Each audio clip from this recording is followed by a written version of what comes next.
Howdy, folks. Justin here, and here to talk about something very exciting today. Um, Direwolf and Bethesda have announced our first small little expansion, the Madhouse Collection. This is going to be featuring Sheogorath, and in addition to some new cards, we're also going to get some exciting new play opportunities.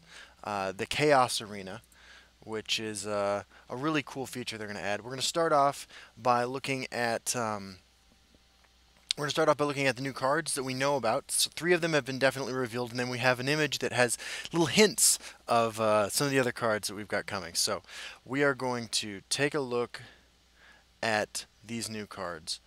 First, we're going to look at the three that have definitely been revealed in full, and we're going to start with one I find really exciting, actually, as far as enabling an archetype that hasn't really seen a lot of play, and that is Stone Shard Orc. I think this card is super exciting. Um, when I was playing around with creating my own strength cards, I came up with one that did damage to an enemy creature equal to the number of creatures you control, and this fits perfectly into that sort of mentality. Stone Shard Orc is a really cool way for an Orc deck to have some board control, remove blockers, or make more favorable trades. I think I actually really believe that this card might be enough to make Orcs pretty popular on the ladder for at least a while. Um, a 3 magic, a 2/1 isn't super exciting on its own, but its ability to 2-for-1 your opponent, remove an opposing creature and leave a creature of your own on the board is just spectacular. I think this card is really exciting. And it's funny, in closed beta, orcs were. There was a time when orcs were the deck to beat, and since then, I mean, it was such an outrageous thing that there were video memes being created of people slaying orcs, just like in Skyrim, going into camps, just murdering them all because we are so tired of losing to orcs on the ladder. Since then, obviously, orcs' power level has been decreased a little bit, but I think what Stone Shard Orc does is give a mid-range orc strategy or an aggressive mid-range orc strategy, because it's not going to be as fast as some of the other aggro options you have in the game, but it's going to give them a really cool tool that is pretty unique to them. So I'm very excited to see Stone Shard Orc added to the game. The next card that we have definitely had revealed is also um, pretty exciting. Sort of a build-around card, fits into some decks that exist but aren't really played. That card is Gardener of Swords. First of all, I'd like just to point out this is a pretty crappy job to have, gardening swords. Gardening sunflowers is reasonably difficult and trying at times. But a Gardener of Swords, not exactly the sort of work I'm looking to the line of work I'm looking to be in. But this card's really interesting, right? When you equip an item to another creature, equip a copy of it to Gardener of Swords. The first card that comes immediately to mind as a complement to this card is, of course, Tome of Alteration. Just going to find that real quick. I love the idea of dropping a Tome of Alteration onto a creature and getting a total of +4/+4 in stats and drawing 2 cards. But there are other, equally interesting, I think, things you can do with Gardener of Swords, including the value you can get out of something as simple as Steel Scimitar will put you at a place where you didn't really waste any magicka on your you're getting your investment back on your gardener in general, but you're also um, just setting up a position where you're going to continue to expand that advantage. But there are just a lot of equipment that I think are pretty fascinating with Gardener of Swords. Mentor's Ring can do some pretty silly things. If you start spreading your keywords around, you could, if Gardener of Swords has a couple keywords from other equipment or from a Royal Sage activation, and another creature you have has some keywords, you can just spread them all around. This would play nicely with, of course, Battle Reeve of Dusk, the card of the month. Um, But I think Gardener of Swords is an interesting card because it's the sort of card I've really been pushing for as our monthly reward cards. In that it's a build around card that I think sparks some create get some creative juices flowing in people. It's the sort of card that could end up in a combo deck if the right thing is found, and then you go from people who are just looking to play fun stuff to people who are looking to be really competitive. And I think cards that can bridge that gap and can find themselves in the hands of players of all sorts of types are really important for this game, and I like the idea behind Gardener of Swords. So that is the second card we know is going to be in this mini expansion. And finally, we have Ring of Imaginary Might. Um, Obviously, the card that immediately comes to mind to use this with, for me anyway, is this fella right here. Right, same color. Slap this on it, suddenly you have a 7/7 guard regenerator. But I think that there's a lot of opportunities to do some cool stuff with this. Um, Another card that I really like the idea of slapping this guy onto is a card that I've long really enjoyed and struggled to find a place to put um, since open beta began. Um, but yeah, this reminds me of if you play Magic the Gathering, the effect, turn the wielder's power into something equal to its health. It is really reminds me of Doran, the Siege Tower from Magic the Gathering. I think it's a really cool effect in that, just like the previous card, kind of makes you think differently about building your entire deck.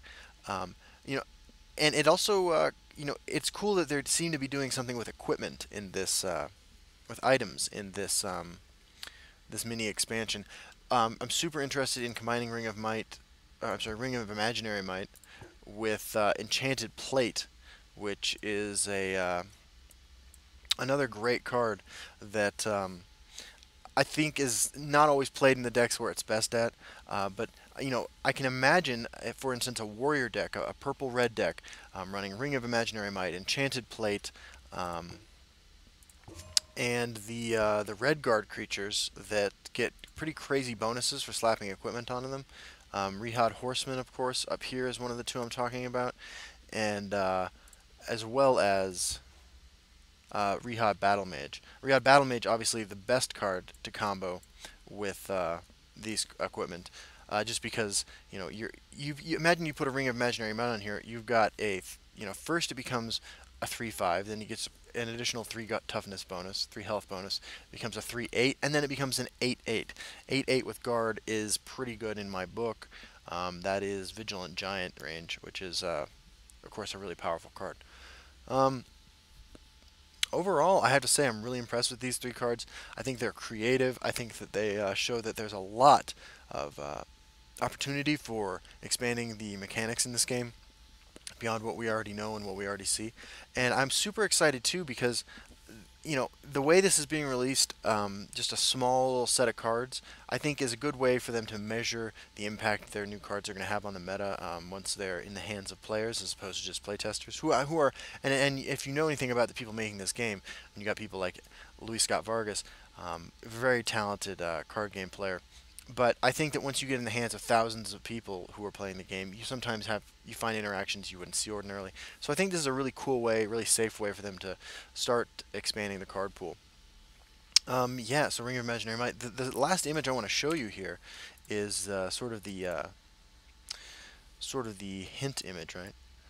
So this is the image that comes with the article on the Bethesda website, and you can see here lots of little clips of the cards that we're getting, right?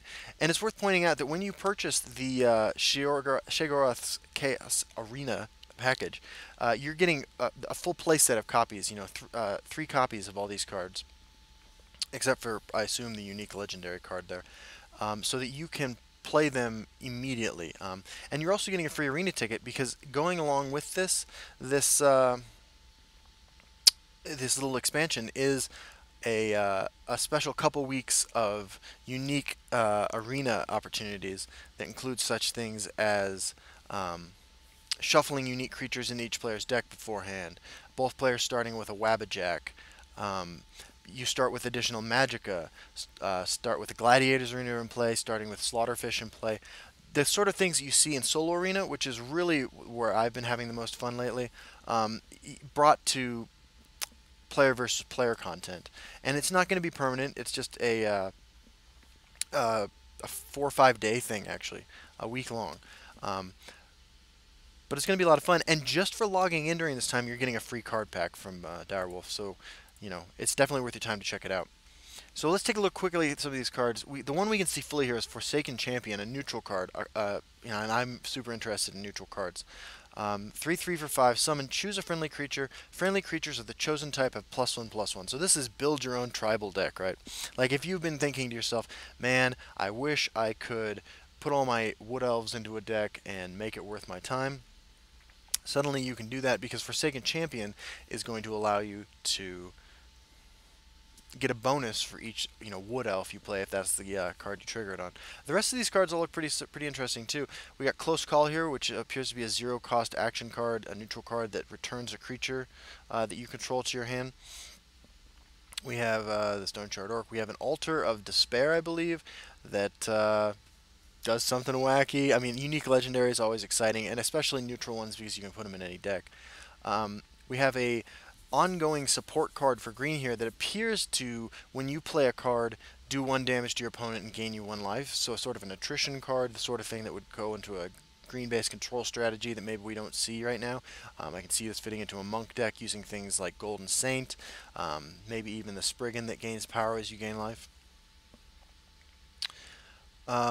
We have this illusionary creature here, 6 magic of 5 something. When you play it, it gains all the keywords of the top 3 creatures in your deck. This could fit also nicely into the Battle Reeve of Dusk deck. We got a card that appears to let you look at the top 3 cards of your deck and draw one of them when you play it. 4 magic of 1 something, very exciting there as well. And then something that when you summon it does something, but I can't tell you what that is. But I really like what this is doing. These are all, really kind of not complicated cards, but cards that I think are going to add a lot to this game.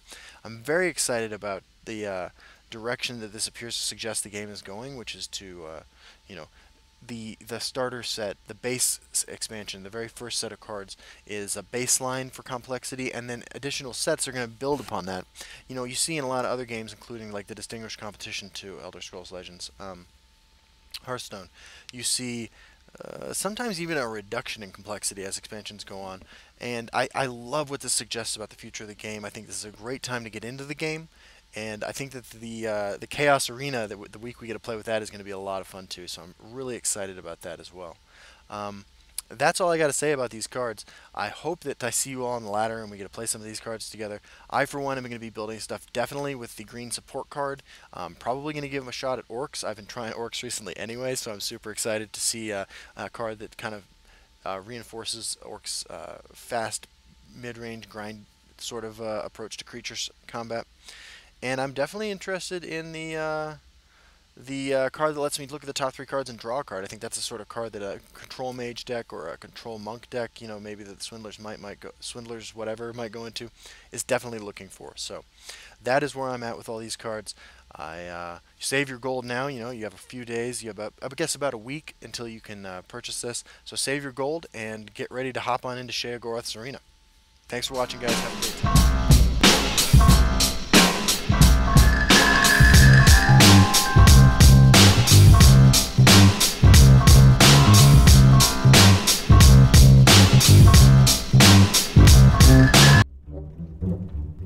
Thank you.